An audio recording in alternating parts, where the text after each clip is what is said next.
menggenapi firman-Mu. Tanda mukjizat sertai tiap langkahku. Kau bersamaku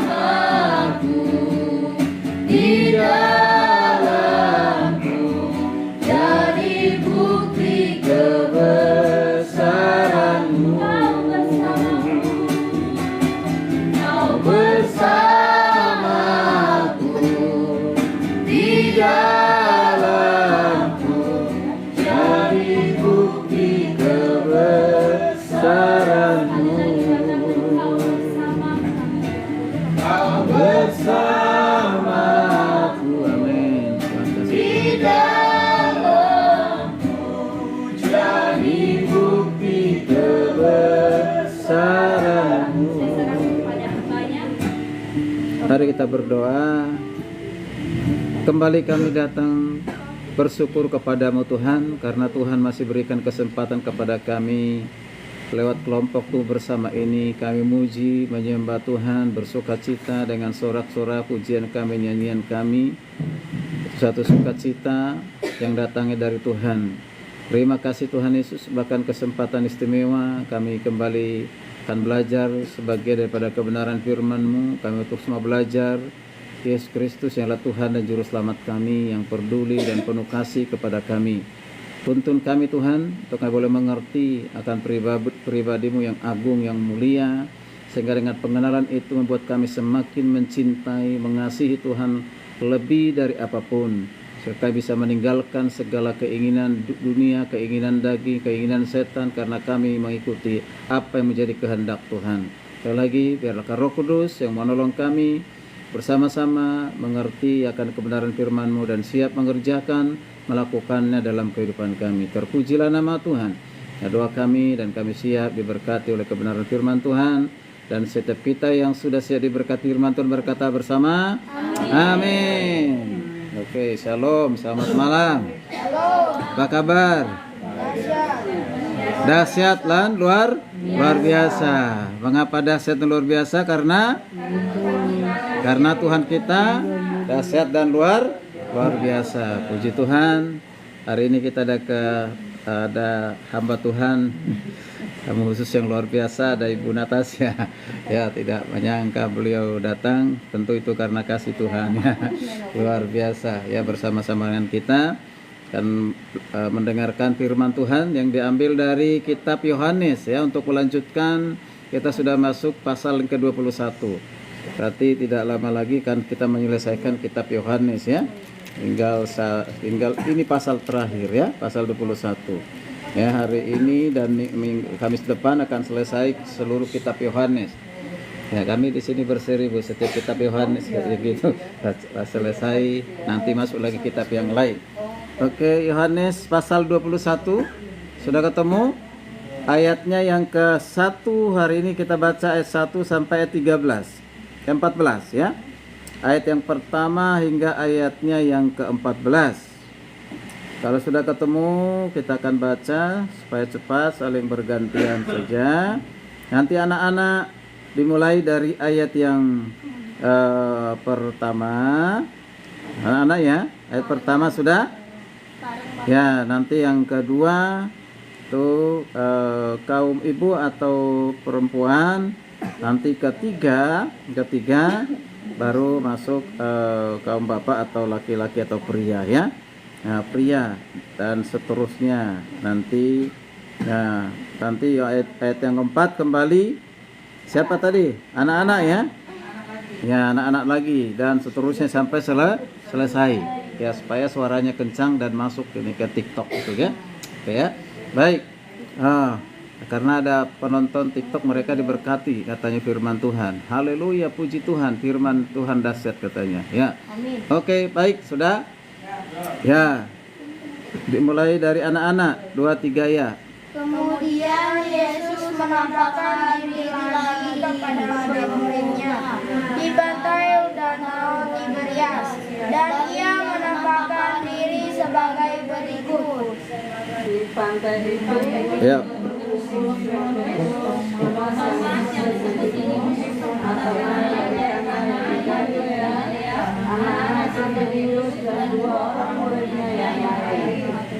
kata si Petrus kepada mereka, "Aku mau pergi menangkap ikan."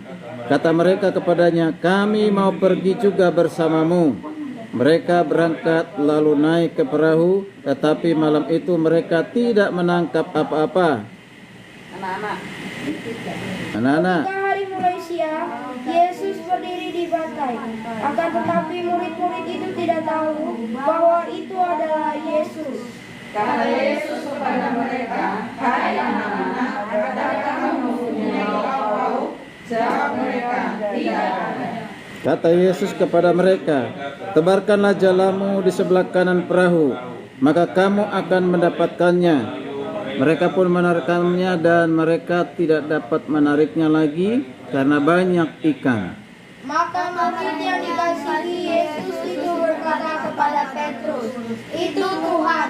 Ketika Petrus mendengar bahwa itu adalah Tuhan, maka ia mengenakan pakaiannya, sebab ia tidak berpakaian, lalu terjun ke dalam danau. Murid-murid yang lain datang pada perahu karena mereka tidak jauh dari darat, hanya kira-kira beberapa hasta saja, dan mereka melewati jalan yang penuh ikan itu. Ketika mereka tiba di darat, mereka melihat api arang dan di atasnya ikan dan roti. Kata Yesus kepada mereka, "Bawalah beberapa ikan yang baru kamu tangkap itu." Simon Petrus naik ke perahu lalu menyeberang jalan ke darat, penuh ikan-ikan besar, 153 ekor banyaknya, dan seluruh banyaknya itu sebagai 3 koyak. Kata Yesus kepada mereka, "Marilah dan sampanlah." Tidak ada di antara murid-murid yang berani bertanya kepadanya, "Siapakah engkau?" Sebab mereka tahu bahwa ia adalah Tuhan. Yesus maju ke depan, mengambil roti dan memberikannya kepada mereka. Demikian juga ikan itu. Ayat 14 bersama-sama. Itulah ketiga kalinya Yesus menampakkan diri kepada murid-muridnya sesudah dibangkitkan dari antara orang mati. Puji Tuhan, semangat ya. Firman Tuhan luar biasa. Ya, topik firman Tuhan di kelompok itu bersama ini ya, dikatakan mengenal Yesus sang konselor. Ya, apa? Mengenal Yesus sang konselor. Ya, konselor. Ya, kalau konselor itu berarti tugasnya apa? Tugasnya apa? Membimbing, mengarahkan sampai kepada pemulihan. Ya, pemulihan. Nah, kita perhatikan ternyata Yesus itu bukan saja menjadi Tuhan dan juru selamat bagi kita, tetapi juga peduli. Ya, peduli untuk membimbing, memulihkan, ya, memulihkan. Nah, kalau kita perhatikan di sini, ya di ayat yang sudah kita baca tadi, ini Yesus benar-benar sangat perhatian, ya, sangat peduli kepada siapa? Murid-murid. Ternyata murid-murid yang ada di pasal 21 ini siapa? Ada Petrus, ada Thomas, ada siapa lagi? Ada Nathanael, dan ada dua murid yang lain. Nah, ini bukan pertama kali mereka bertemu dengan Tuhan Yesus setelah kebangkitan Tuhan Yesus. Katakan ini yang ketiga kali. Ya, ketiga kali. Tapi kita perhatikan di sini ada masalah dengan murid-murid ini. Ya, masalahnya apa? Kita perhatikan di sini ya. Tadi kita ceritanya Petrus mau pergi menangkap ikan, lalu murid-muridnya mengikutinya, ingin bersama-sama menangkap ikan. Lalu semalaman mereka tidak dapat apa-apa. Ya, akhirnya mereka berjumpa dengan Yesus di pantai Tiberias itu ya. Nah, berjumpa dengan Yesus, tapi mereka tidak tahu kalau itu siapa. Kalau itu adalah Tuhan, kalau itu adalah Yesus. Nah, Yesus. Nah, padahal sebelumnya kan mereka sudah berjumpa. Bahkan Yesus pun sudah mengatakan, apalagi Thomas kan. Ya, Thomas kan sudah dikasih tahu minggu lalu ya, hari Kamis yang lalu ya. Kita bicara tentang Thomas ya. Ya, Thomas yang tadinya tidak percaya menjadi percaya setelah melihat, yaitu bekas paku di tangannya Yesus dan juga bekas tusuk di lambung. Baru dia percaya. Maka dia mengatakan Yesus itu adalah, engkau adalah Tuhan, gitu ya, engkau adalah Tuhan. Nah, sudah ditujukan diri. Nah, kita perhatikan di sini kembali Yesus menampakkan diri kepada mereka. Alkitab katakan tidak mengenalnya. Maka di ayat 4 itu perhatikan ya, di ayat 4 katakan begini. Perhatikan ya. Ketika hari mulai siang, Yesus berdiri di pantai. Ya, di pantai, tetapi murid-muridnya tidak tahu bahwa itu adalah Yesus. Nah, ini persoalan ini. Ini masalah ini. Ya. Nah, kalau saya mungkin Yesus pada saat posisi Yesus itu mungkin kita saya katakan ini saya sudah 2 kali menampakkan diri, udah cerita, udah saya sampaikan, kok masih mereka tidak mengenal saya? Barangkali saya tersinggung gitu, Pak. Ya kan, marah ini kan gitu ya. Ya, tapi syukurlah itu bukan saya, itu adalah Yesus kan gitu ya. Nah, Yesus di sini luar biasa. Ya, dia sangat sabar menghadapi mereka. Tapi ada satu sisi, pernah nanti kita baca, ada dua murid yang kembali ke kampung Emmaus. Nah, mengira bahwa Yesus itu adalah, dikatakan apa? Penjaga apa? Taman kan gitu. Iya ya, taman. Ya.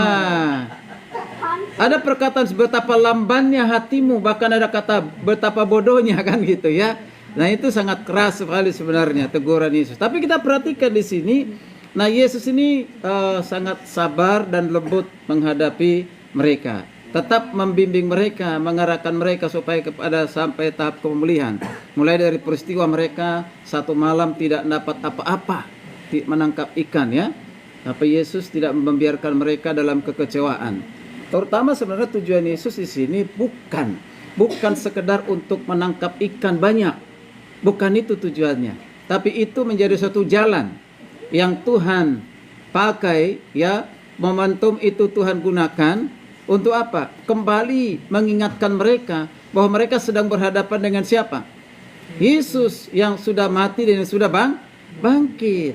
Tujuannya untuk apa? Memulihkan mereka supaya mereka kembali. Ya, ini kan Petrus ini kita perhatikan ya, padahal sudah dipersiapkan menjadi rasul, menjadi alat Tuhan, kembali jadi nelayan. Ya, kembali menjadi profesi nelayan. Awalnya memang profesinya nelayan kan waktu mereka dipilih, nanti itu dilihat dibaca di Lukas 5 ya. Nah, di Lukas 5, nah sana cerita tentang bagaimana Yesus memulai memanggil murid-muridnya. Pada saat mereka semalaman menangkap ikan tapi mereka tidak dapat apa-apa. Lalu di situ Tuhan mengatakan, tebarkanlah jalamu, dan kembali terjadi mujizat, yaitu mereka menangkap ikan sampai dikatakan jalannya hampir koyak. Ya, kalau di sini tadi dikatakan tidak koyak kan gitu ya. Berkoyak. Nah, kita perhatikan di sini apa yang dilakukan oleh Yesus kepada murid-murid ini yang tidak mengenalnya, dikatakan tidak tahu bahwa itu adalah Yesus. Ini luar biasa. Pertanyaan yang kelima, ini adalah pertanyaan pemulihan ini. Kata Yesus kepada mereka, hai anak-anakku, apakah yang dikatakan, apakah kamu punya ikan? Kira-kira Yesus di sini tahu nggak kalau mereka tidak menangkap ikan? Tahu nggak? Tahu. Tapi pertanyaan, mengapa Yesus bertanya? Mengapa Yesus bertanya kepada murid-muridnya? Kan Yesus itu adalah Tuhan. Tuhan pasti maha tahu. Lalu mengapa bertanya kepada murid-muridnya? Apakah ada dikatakan di situ seperti sekali lagi, hai anak-anakku? Ini luar biasa sebenarnya, pakai panggil anak-anakku, berarti menunjukkan hubungan Yesus dengan mereka sangat dekat sekali. Ya. Nah, sangat dekat sekali. Jadi tidak menjaga suatu jarak gitu kan. Yesus itu adalah Tuhan, dia juga memang manusia. Dia nggak pernah jaim. Tahu jaim? Ya, menjaga imit atau jarak. Aku Tuhan, manusia, mereka adalah manusia berdosa. Tidak. Kata anak-anakku itu menunjukkan suatu hubungan yang luar biasa itu ya. Sangat dekat. Apa dikatakan? Adakah kamu punya ikan? Tujuan pertanyaan ini sebenarnya ya bukan berarti Yesus tidak tahu. Yesus tahu. Tapi supaya mereka terbuka. Kan dikatakan pemulihan itu akan terjadi awalnya dari apa? Keterbukaan. Mereka jawabnya apa? Mereka katakan tidak. Memang tidak ada, karena sudah semalam mereka nangkap tidak punya. Jadi ini jawaban yang sangat jujur sekali. Ya, yang sangat jujur. Tidak. Jadi bukan jawaban pura-pura begitu ya. Nah, jawabannya sangat jujur dan mereka terbuka. Nah, perhatikan mulai di sini bimbingan yang dilakukan oleh Yesus sebagai konselor agung ya. Lalu kata Yesus kepada mereka, "Tebarkanlah jalamu di sebelah kanan perahu, maka kamu akan mendapatnya." Perhatikan Yesus di sini memberikan satu perintah untuk mereka menebarkan jalannya. Dikatakan di sebelah kanan perahu. Ya, perahu. Apa mereka murid-murid ini tawar-menawar? Kalau dulu dikatakan oleh Petrus, sudah sepanjang malam kami, setelah Yesus perintahkan kan untuk menebarkan jalannya, tapi Petrus malah dia bilang, sudah sepanjang malam kami ya tidak pernah kami tidak menangkap apa-apa. Nah, tapi karena engkau mengatakannya, maka aku akan lakukan. Itu menunjukkan apa? Ketaatan. Ya, ketaatan. Nah, lalu kita perhatikan di sini, ya, ketika diperhatikan ya apa dikatakan, tebarkanlah jalamu di sebelah kanan perahu, maka kamu akan mendapatkannya. Mereka pun menebarkannya dan mereka tidak dapat menarik lagi karena banyak ikan. Nah ini yang kedua terpentingnya ketaatan. Ya, ketaatan. Ya, jadi kalau murid-muridnya ini tidak taat atau tidak percaya dengan perkataan Yesus, maka itu kan tidak terjadi. Ya, tidak terjadi. Jadi karena Yesus yang mengatakan, sekalipun mereka pada saat itu belum mengenal siapa Yesus seperti yang dikatakan di ayat 4 itu, tapi mereka lakukan. Nah, ini cara Tuhan untuk memulihkan murid-murid tadi itu, ya. Nah, ayat ke-7, lalu murid yang dikasih Yesus itu berkata kepada Petrus, "Itu Tuhan." Ketika Simon Petrus mendengar bahwa itu adalah Tuhan, ia mengikat jubahnya di badan sebab ia hanya berpakaian dalam. Kalau di sini katakan terjemahan yang baru ya, hanya berpakaian dalam, lalu terjun ke dalam danau. Nah, perhatikan di sini sikap dari Petrus ini ya, luar biasa. Nah, dia langsung respon, "Oh, itu Tuhan." Ya. Itu Tuhan. Nah, kita perhatikan di sini sebenarnya siapa yang menuntun Petrus ini sehingga dia punya suatu sikap yang lihat di sini, itu Tuhan. Petrus mendengar bahwa itu adalah Tuhan dan kita percaya. Ya, itu adalah tidak lain adalah pimpinan dari Tuhan itu sendiri. Ya. Nah, jadi Petrus ini tidak larut di dalam persoalan masalah, tidak nangkap apa-apa semalam gitu ya. Makanya J. Adams, seorang penulis buku konseling, itu mengatakan gini, ada 3 sikap manusia dalam menghadapi masalah. Ya, sikap yang pertama, dia berusaha untuk menghindari masalah. Sebenarnya tidak bisa dihindari persoalan itu kan. Itu sikap yang pertama, atau cuek dengan persoalan. Ya. Atau sikap yang kedua adalah sikap yang siap menghadapi masalah apapun itu. Ya, masalah apapun itu.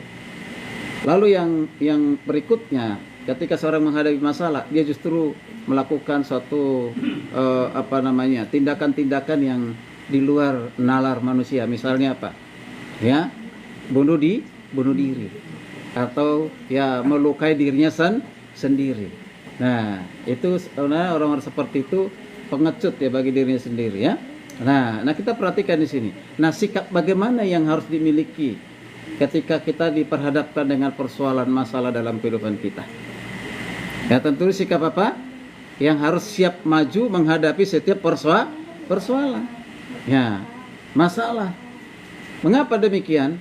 Karena Tuhan itu sangat peduli, bukan hanya kepada murid-muridnya Petrus, Thomas, Nathanael, tetapi juga peduli kepada kita. Apakah kepedulian Yesus itu sampai hari ini atau hanya pada saat peristiwa ini? Tidak, ya, tidak sampai hari ini. Yesus itu sangat peduli dengan kita. Nah, karena itu kalau kita punya persoalan masalah apapun, jangan pernah mundur atau tidak berani menghadapi masalah. Atau jangan juga, ada suka orang yang saya dengar pernah itu mentengking masalah, segala persoalan masalah saya tolak pergi jauh daripada aku, katanya. Tengking. Nah, pada saat berdoa seperti itu sudah sedang bermasalah dia. Ya kan? Selama hidup kita pasti ya ada masalah. Ya, kalau tidak ada masalah ya udah cepat-cepat aja kalian kubur. Nah, sudah selesai itu, tidak ada masalah lagi kan? Betul nggak? Betul ya? Tapi selama kita hidup pasti ada persoalan masalah. Sekarang sikap kita bagaimana? Berani nggak menghadapi masalah? Atau mundur kita? Ya, seharusnya kita apa? Berani menghadapi masalah apapun itu. Kalau orang Kristen, orang yang sudah sungguh-sungguh dalam Tuhan, ya kemarin saya punya persoalan masalah, saya bisa selesaikan. Hari ini persoalan masalah apapun saya bisa selesaikan karena Allah tetap peduli, begitu ya. Nah, itu yang harus kita lakukan, ya, harus kita lakukan. Jadi jangan pernah menengking masalah, menghindari masalah, jangan. Yang kita minta adalah beri aku kekuatan ya Tuhan supaya aku dapat melewati setiap persoalan masalah ini. Aku pemenang, bahkan lebih dari pemenang. Jadi jangan mundur, pusing, stres, bahkan kita mungkin harinya sudah mulai depresi. Jangan sampai kepada depresi akut, bahkan nanti sampai kepada apa? Keputusasaan lalu bunuh diri, begitu ya. Nah, orang-orang yang bunuh diri itu karena tidak dapat mengelola persoalan masalah konflik di dalam hidupnya ya. Nah, jadi itu. Nah, hari ini kita melihat bagaimana Yesus peduli dengan murid-muridnya. Dibimbing, diarahkan. Coba kita perhatikan lagi ayat yang berikutnya. Murid-muridnya lain datang dengan perahu karena mereka tidak jauh dari darat, hanya kira-kira 100 meter saja, dan mereka menarik jala yang penuh dengan ikan. Perhatikan ini, murid-murid ini ternyata ya tidak membiarkan Petrus sendiri. Ada di sana kebersamaan. Ya, kebersamaan. Jadi bukan hanya bersama-sama menangkap ikan, tetapi juga bagaimana mereka meresponi ketika Tuhan sudah melakukan mujizat, ya. Ya, ini tidak ada yang merasa egois di sini, ya. Ya. Coba kita perhatikan. Ketika mereka tiba di darat, mereka melihat api arang dan di atasnya ikan dan roti. Nah, ini siapa yang menyediakan ini? Siapa yang menyediakan itu? Siapa yang menyediakan? Yesus. Wow, luar biasa ya. Ya, ini murid-murid sudah dikatakan tidak mengenal siapa Yesus pada saat itu, tetapi Yesus peduli dengan mereka, menyediakan roti. Ya, ini berarti kalau ada api arang berarti roti apa ini? Ya, roti bakar. Atau apa yang dibakar? Ikan. Ya, bukan rotinya yang dibakar ya. Nah, kita perhatikan di sini. Nah, peduli dengan mereka. Yesus ternyata bisa menjadi juru masak, menyediakan. Tujuannya bukan supaya mereka makan akhirnya lepas dari rasa laparnya, tapi tujuan Yesus itu adalah dalam rangka pendekatan, ya, dalam rangka pendekatan. Itu pendekatan yang sangat aktual sekali, ya, yang sangat aktual sekali. Tujuan Yesus supaya kembali mereka dipulihkan, mengenal siapa sesungguhnya dirinya di hadapan mereka. Lalu kita perhatikan dampak dari itu semua, ya, dampak dari itu semua kita perhatikan 10 ya. Kata Yesus kepada mereka, bawalah beberapa ikan yang baru kamu tangkap. Simon Petrus naik ke perahu lalu menarik jala itu ke darat, penuhlah ikan besar 153 ekor. Ini 153 ekor. Kalau Prof Abraham pernah, mengapa harus 153 ekor, pernah ditafsirkan. Saya tidak tahu tafsiran seperti apa itu ya. Ya. Dan sekalipun banyak itu jala itu tidak koyak. Nah, perhatikan Yesus meminta supaya mereka datang membawa ikan. Ya, tentunya ikan yang mereka tangkap untuk dimasak, dibakar, untuk dimakan, ya, dimakan bersama. Nah, ayat 12 ini nih, kita lihat sudah di sini terjadi pemulihan. Setelah dibimbing, diarahkan, ya, terjadi pemulihan. Pemulihannya di ayat 12. Kata Yesus kepada mereka, marilah dan sarapanlah. Ya, marilah dan sarapanlah.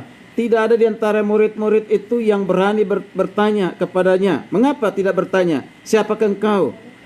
Sebab mereka sudah tahu bahwa ia adalah Tuhan. Di ayat 4 tadi tidak tahu kalau itu adalah Yesus, adalah Tuhan. Tidak tahu.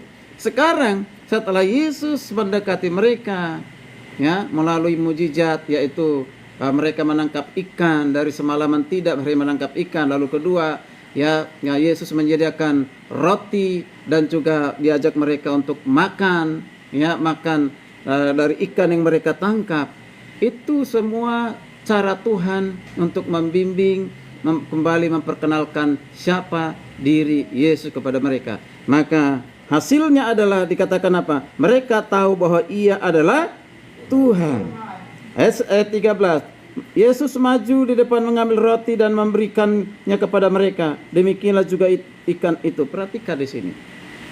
Luar biasa ya. Kalau satu sisi kita lihat Yesus ini tidak membiarkan mereka kelaparan. Ya, lewat peristiwa itu Yesus kembali menyatakan dirinya, membuktikan bahwa dia sudah bangkit dari kematian. Terjadi pemulihan. Kalau pertanyaan, apa tujuan Tuhan untuk memulihkan mereka ini? Thomas, Petrus, Nathanael, dan yang lainnya. Apa tujuan untuk memulihkan? Tujuan untuk memulihkan, kalau mereka sudah mengenal sungguh-sungguh siapa Yesus, supaya ketika Yesus sudah pergi kembali ke sorga, mereka memberitakan, mengobarkan Tuhan Yesus yang mereka kenal itu. Mengapa? Karena pengenalan akan Kristus bukan hanya dengan pengenalan tahu namanya, dari mana asal usulnya, tetapi apakah dia sudah mengalami Tuhan dalam kehidupannya. Dan di sini murid-murid melalui peristiwa ini mengalami Tuhan dalam kehidupan mereka. Itulah kesaksian yang sungguh-sungguh nyata yang akan mereka sampaikan ya setelah mereka diutus oleh Tuhan Yesus meneruskan pekerjaan Kristus. Jadi kalau kita dipulihkan Tuhan dari segala persoalan masalah kita, persoalan apapun itu adalah untuk menjadi kesaksian bagi orang lain yang punya persoalan masalah, dan kehadiran kita menjadi kekuatan bagi mereka. Nah, begini. Seringkali manusia kalau punya persoalan masalah dan ada orang lain yang datang orang lain yang bermasalah, dia peduli. Gak peduli apa? Emang hanya kamu punya persoalan? Saya juga punya masalah. Ya udah selesaikan sendiri aja. Masalah saya sendiri saja bisa selesaikan. Bagaimana saya bisa menyelesaikan persoalan? Nah, kan? Masih ada yang seperti itu. Jadi ketika kita diperhadapkan dalam suatu persoalan masalah, kita menghindar untuk menolong orang lain. Ya, menghindar orang lain. Karena itu bukan suatu sikap orang Kristen yang sungguh-sungguh. Sikap orang Kristen yang sungguh-sungguh. Oke, saya punya persoalan masalah. Kita sama-sama punya persoalan. Tapi satu hal yang kita percaya, bahwa Tuhan peduli dengan kita. Kita dapat selesaikan persoalan masalah itu. Bersama-sama mari kita berdoa, kan didoakan, dibimbing, diarahkan. Begitu. Jadi jangan pernah kita tidak peduli dengan persoalan orang lain ketika kita menghadapi suatu masalah. Justru itu di situ kita semakin dikuatkan dan juga diingatkan. Ternyata dalam hidup ini bukan hanya saya yang punya masalah. Ada orang lain juga yang punya masalah. Jadi seorang yang hebat itu adalah orang yang peduli masalah orang lain ketika kita sedang menghadapi masalah. Itu jauh lebih hebat daripada karena berjalan segala sesuatu dengan lancar, dengan baik, baru kita peduli kepada orang lain. Siapapun bisa lakukan itu. Orang yang tidak percaya kepada Tuhan bisa lakukan itu.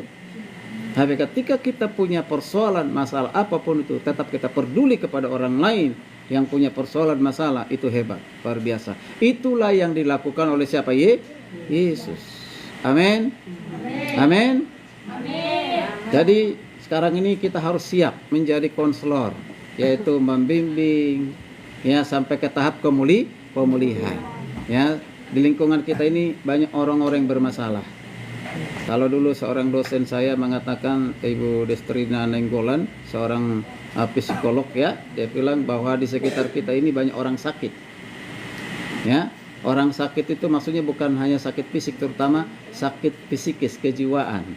Yang gampang tersinggung, gampang marah, khawatir, takut, cemas, sehingga itu bisa berdampak kepada dari sakit psikis, ya, terlalu lama dengan stres, depresi, membawa dampak kepada sakit apa? Ya, sakit lambung kan? Dari sakit lambung pada sakit yang lain. Nah, itu ya. Jadi banyak, bukan hanya dari pola makan yang tidak teratur, tapi juga bisa dari pengelolaan hati dan pikiran kita yang kurang baik kan gitu ya. Nah itu juga mendatangkan penyakit. Nah kita mengelolanya, belajar untuk mengelolanya, persoalan masalah apapun itu untuk mendatangkan kebaikan. Amin. Amin. Siap menghadapi masalah? Dengan cara bagaimana kita menghadapi masalah? Datang kepada Tuhan, maju, jangan pernah mundur. Persoalan apa sekarang yang kita hadapi ini? Masalah uang? Hutang piutang? Ya pasti kehidupan yang bagaimana? Ya. Kehidupan yang tidak bisa dipecahkan, tapi kita datang kepada Tuhan. Amin. Amin. Baik, puji Tuhan. Kiranya renungan yang singkat di KTB ini menjadi berkat bagi kita. Sekali lagi kesimpulannya adalah Yesus sangat peduli dengan kita. Ya, sangat peduli dengan kita. Dia tidak pernah membiarkan meninggalkan kita. Ya, dia sangat peduli, akan menolong kita setiap saat. Tadi masalah apapun, sebesar apapun, sekecil apapun, jangan pernah takut, khawatir bahwa Tuhan pasti menolong dan berikan jalan keluar dalam kehidupan kita seperti murid-murid tadi ya, berikan jalan keluar. Dan kembali mereka mengenal Tuhan Yesus. Jadi tujuannya supaya kita jangan bergantung lagi kepada kekuatan kita, kemampuan kita, tapi bergantung mengandalkan siapa? Tuhan. Firman Tuhan berkata, terkutuklah mereka yang mengandalkan manusia, dan diberkatilah mereka yang mengandalkan Tuhan. Mau mengandalkan siapa? Manusia atau Tuhan? Tuhan. Amin. Puji Tuhan. Kita bersyukur untuk firman Tuhan. Mohon Ibu Natasha berdoa mengucap syukur Ibu. Ya, firman Tuhan. Kami mengucap syukur Tuhan pada malam hari ini kami telah mendengarkan kebenaran firman Tuhan dari hamba-Mu Pak Ado. Kami sungguh mengucap syukur bahwa Engkau Tuhan Yesus Allah yang tidak pernah meninggalkan kami. Engkau Allah yang senantiasa menyertai kami. Bahkan justru ketika kami pun sedang mengalami masalah, kesulitan, ataupun bahkan keputusasaan Tuhan. Bahkan kami tidak tahu dan tidak bisa melihat akan masa depan kami. Mungkin kami ada yang terpuruk, mungkin kami ada yang kecewa, mungkin kami ada yang sedih Tuhan. Tapi kasih, penghiburan, dan kekuatan yang dari Tuhan itu senantiasa Tuhan limpahkan bagi kami. Malam hari ini Tuhan kami mohon ampun jika selama ini kami kurang percaya, bahkan kami tidak percaya. Ampuni kami ya Tuhan kalau kami seringkali menyerahkan keadaan, kalau bahkan mungkin kami seringkali bertanya di mana Tuhan. Tetapi saat ini malam hari ini kami boleh diteguhkan bahwa Tuhan Yesus senantiasa ada bersama dengan kami, dan Tuhan Yesus sungguh-sungguh menolong dan peduli dan memperhatikan kami. Amin. Ajar kami juga ya Tuhan, ajar kami Tuhan, bukan saja kami boleh menerima belas kasihan Tuhan, tetapi kami memiliki hati yang penuh belas kasihan kepada orang-orang di sekitar kami. Terima kasih ya Bapak untuk firman-Mu malam hari ini. Berkati hamba-Mu Tuhan dan juga keluarga di tempat ini. Berkati setiap anak-anak-Mu yang hari ini datang mendengarkan firman Tuhan, siapapun itu Tuhan, bahkan juga anak-anak-Mu yang masih kecil-kecil ini. Kami berdoa dan memberkati setiap kami di dalam nama Yesus. Kami boleh tetap setia mengiring Tuhan dalam segala keadaan kami, apapun itu. Kami boleh tetap setiap hari berjalan dalam kesetiaan. Terpuji nama-Mu Bapa, di dalam nama Tuhan Yesus kami berdoa dan mengucap syukur. Amin. Amin. Terima kasih. Berkat jalan firman Tuhan. Amin. Amin.